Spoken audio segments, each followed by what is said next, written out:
مرحبا، كيفكن؟ إن شاء الله تكونوا بخير. اليوم رح نعمل مع بعض ريش الضاني أو الخروف بالفرن مع بطاطا.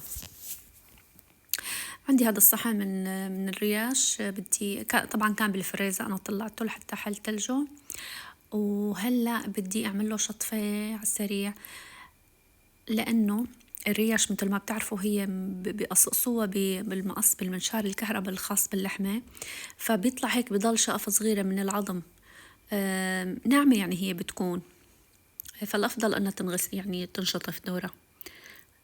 شايفين كيف بقلب النجلة من هي أنا اللي قصدي عنها، يعني هرهير هيك صغيرة، لأنه مو بقصوها بالمنشار فإجباري بده يطلع عنا هيك شي.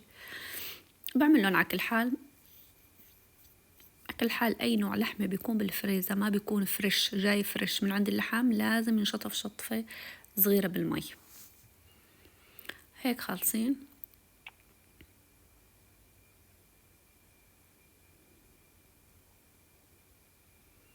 هلأ من نروح على التتبيلة.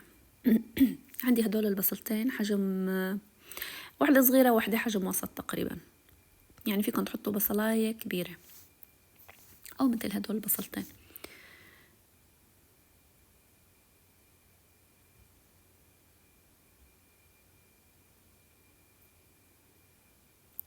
وسنين توم، وهلأ بنبلش نقطعهم بفرامة البصل.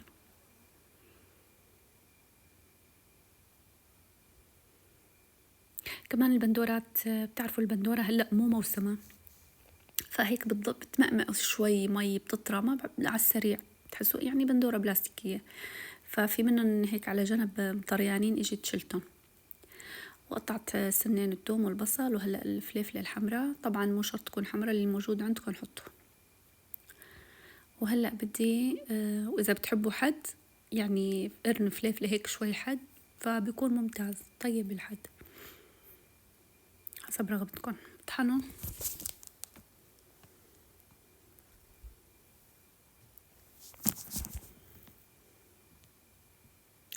وهلأ فضيهم بهاي الزبدية اللي بدي تبلهم فيها للحمات.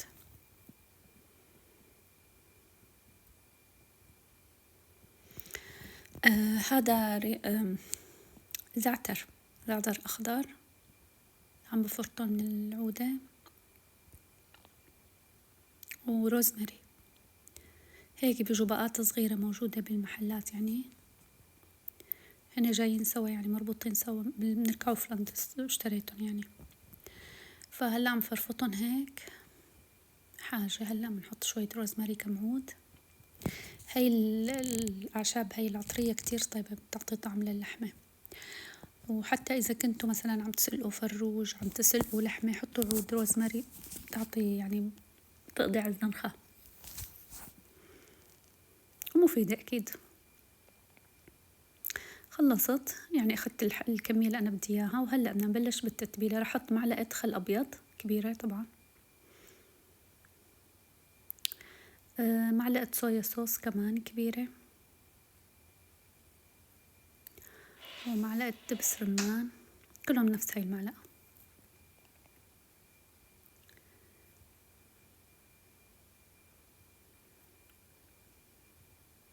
ومعلقة عسل. على فكرة العسل ودبس الرمان يعني لهم نفس النتيجة، إنه بيعطوه هيك شوي لون. ليش؟ لأنه دبس الرمان كمان فيه حلاوة.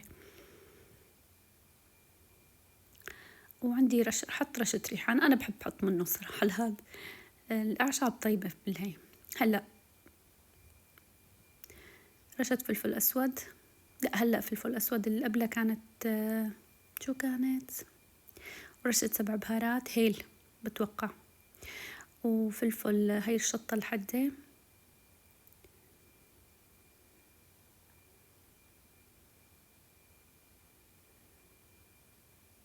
وقرفة،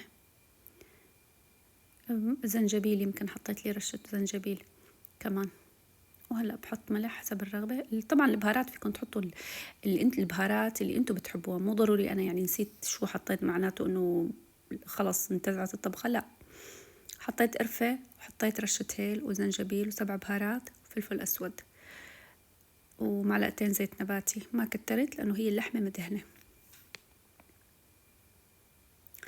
وحركتهم سوا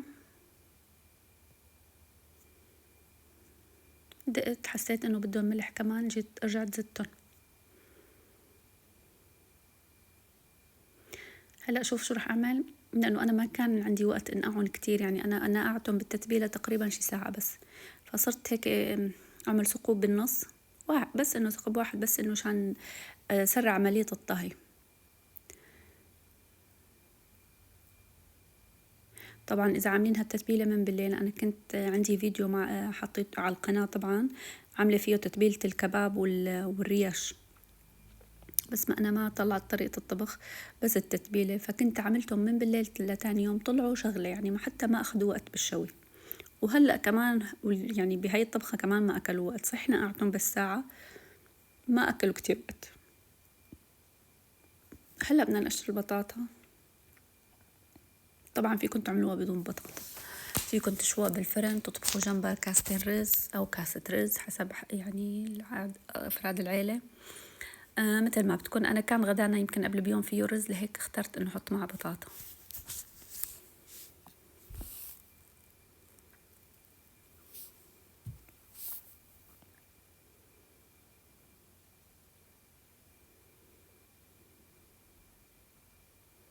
قطعوهم بالشكل اللي بدكم اياه.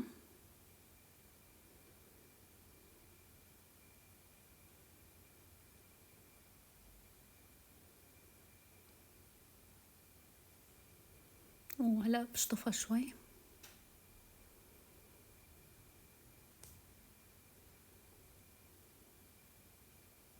شوفوا هاي باقي التتبيلة تبعت اللحم. هلا رح احطها وتبل فيها البطاطا. طبعا جبت هذا الجاط المدور بس رجعت غيرته لانه ما بيوسع، طلع صغير.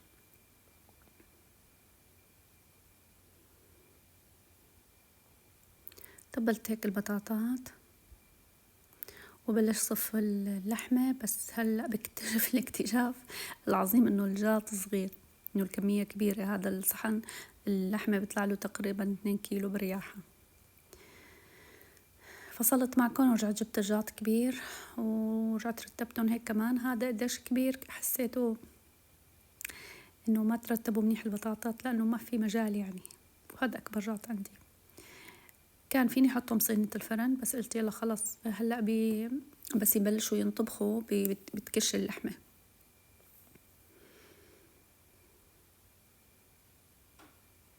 بوزع باقي التتبيلة. هاي التتبيلة يعني ما فيني استغني عنها، كتير طيبة، وهي اللي رح تعطي اللون هيك الحمار للحمة.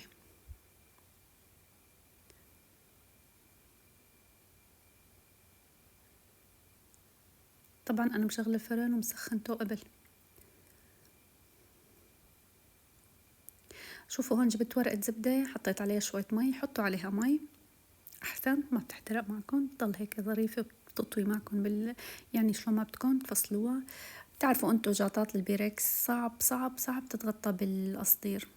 انا قلت مو مشكلة انه بس انه عشان ما يحترق وشها بسرعة ما بدي يعني ما بدي احكم الاغلاق عادي، مع انه هو الافضل يعني احكام الاغلاق بيستوي بنحبس البخار وبتستوي اللحمة بسرعة، بس لانه بتعرفوا جاطات البيركس ما بيعلق فيها، ما بيلزق على الجناب يعني.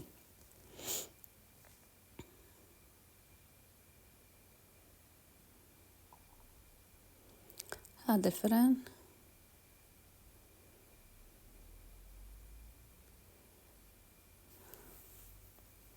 ما مشت الحال، قلت بحطها بالعرض يعني أظرف.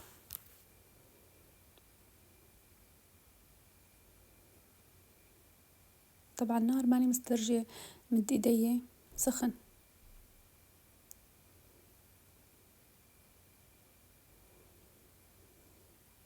قلت خلص المهم بس هيك اغطي الوش ما يحترق بسرعة. وهلأ بنسكر. شايفين كان إلي تقريبا 20 دقيقة مشعل الفرن. هلأ بدي أعير. حطيت 50 دقيقة تقريبا، يعني لا أقل من ساعة، تقريبا ساعة، يعني أقل من ساعة و10 دقايق، ساعة إلا 10 دقايق. وعيرته وتركتهم لحتى يعني يخلص هالوقت، وبشوف بعدين إنه استووا ولا بدهم بعد شوي.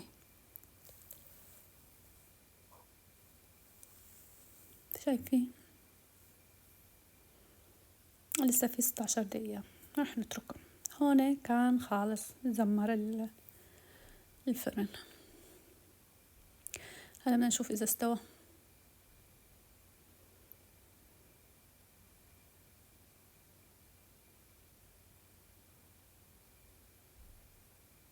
شايفين مستوية بس لساتها مو هارة.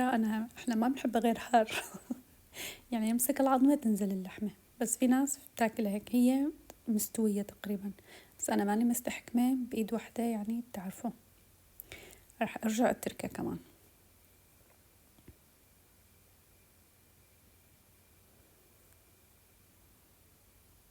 طبعا هلأ تركتها بدون ما أغطي ولا برجع بغطي. لا، برجع بحط عليها الورق لأنه كمان بدي أخليها تاخد لون شوي من فوق. بس المرحلة الجاية هلأ برجع كمان بعير. أنا ليش بعير؟ لأنه بنسى الصراحة، لهيك بعير الفرن إنه شان بس تخلص يرن أفضل، شان ما أسهى عنها بكون عم بشتغل غير شغلة.